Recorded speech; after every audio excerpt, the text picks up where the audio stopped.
What's up mga ka-Big Bites? Green at Brooks may sinabi, grabe talaga ang Lakers.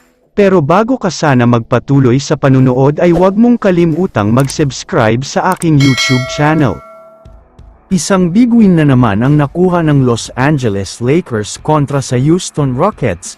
Paalala ko lang na nasa number 2 ng standing ang Rockets. Pero pinakita ng Lakers na dapat na talaga silang katakutan ng lahat. Pinangunahan sila ni Dorian Smith at Gabe Vincent sa laban na ito. Mainit ang mga shooting nila sa labas kaya tig 20 points ang ginawa nila. Habang tumatagal ay mas lalong gumaganda talaga ang chemistry nila. Pero syempre sa endgame ay si LeBron James na naman ang naging bida, maliban kasi sa clutch 2 free throws niya.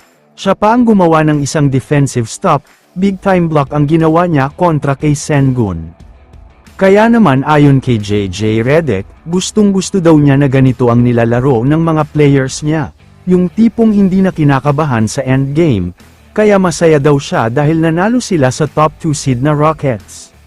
Samantala, after naman ng laban nila ay may sinabi ang dalawang star players ng Houston Rockets na sina Dillon Brooks at Jalen Green. Unahin na natin ang sinabi ni kabayan Jalen Green, ayon sa kanya ay grabe daw ang Lakers ngayon. Mas lumakas daw dahil sa pagdating ni Luka Doncic, ang mas nakakabilib pa nga daw sa Lakers ngayon ay sobrang unpredictable nila dahil hindi malalaman kung sino ang gagawa ng puntos, lahat ay capable daw talaga. Ayon naman kay Dillon Brooks, mas pinalakas pa daw ang Lakers ngayon, alam naman nating lahat na isa siya sa mortal na kalaban ni LeBron James noon pa, pero pinuri nga niya ang Lakers ngayon at sinabing matindi daw talaga.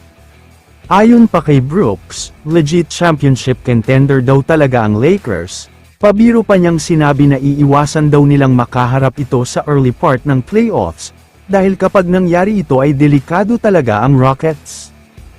Pero marami pang posibleng mangyari, kahit maganda na ang record ng Lakers ngayon ay hindi pa rin sila sigurado sa playoffs, pwede pa rin bumagsak sa play-in o kaya ay malaglag, kaya importante ang mga laban nila.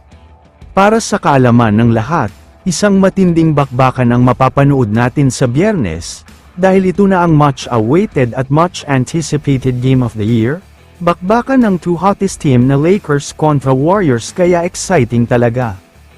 Kaya naman kung kayo ang tatanungin, ano ang masasabi nyo sa balitang ito? I-comment mo naman ang opinion mo tungkol sa tanong na ito. Dito na muna nagtatapos ang video na ito. Maraming salamat sa panunood mga ka-Big Bites. God bless sa inyong lahat.